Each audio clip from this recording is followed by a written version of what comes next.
Mankind has no universal recipe for every occasion, though there have been many attempts to create one. So you've finally done all the research and purchased her. Your first Tier 8 ship, New Orleans, achieved through great effort and perseverance.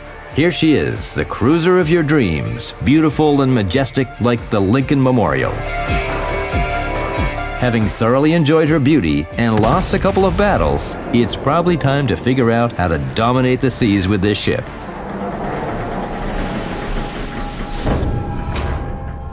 Every player dreams of a ship that can sail faster than a destroyer, sink a cruiser one-on-one, shoot down each aircraft from a carrier, and penetrate a battleship with every salvo, while being invulnerable to enemy fire, except for some scratches that would make her look even cooler. Well, no. Nothing is perfect in this world. Advantages come at a price. If you win in armor, you lose in maneuverability. If you install more powerful guns, you require a longer reloading time. And if you try to balance all this, you get some kind of average solution, a workhorse for all intents and purposes. A decent medium-level ship doomed to carry out the support role, stay on the second line, and provide cover fire. Obviously, cruisers as a ship type were conceived as such. You can put up with this and get plenty of enjoyment simply from versatility. Besides New Orleans, there are as many as 5 cruisers in Tier 8. So what's she like compared to them? More than average in almost every characteristic, and this is what can be utilized to her key advantage. Effective tactics consist of making use of her strengths and carefully treating the weaknesses.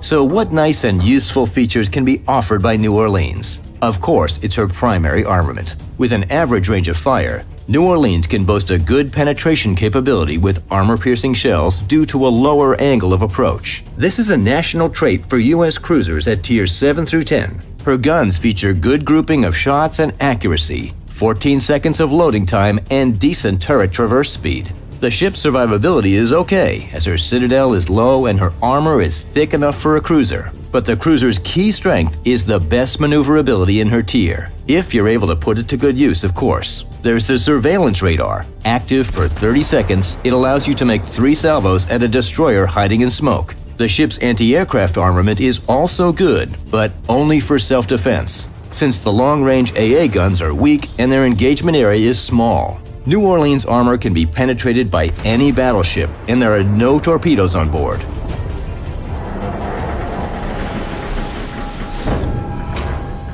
Now let's see how we can add some flavor to New Orleans to have more fun. There are 2 routes, salt and pepper, AA guns and primary armament. In the first case, the modules and perks are evident, but if you go this way, the ship will become a kind of watchdog, accompanying battleships during the first half of the battle and hunting heavily damaged enemies at the end.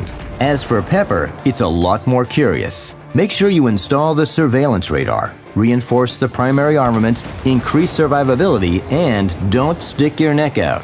Your main targets will be destroyers and single-sailing cruisers of your tier. When facing the latter, you just angle your ship to the enemy properly and have a lot of fun. When you are alone, do not approach enemy battleships.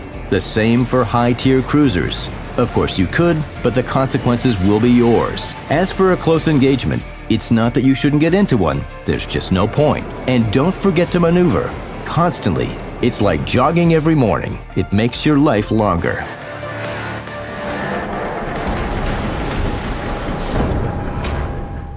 By following this advice, you'll be able to make the most of this ship's superb maneuverability, good artillery, and availability of radar, as well as experience true pleasure from taking down destroyers in smoke and penetrating cruisers. A good battle with New Orleans is a long battle. This ship reveals her potential closer to the end of the battle, so it's worth surviving until then.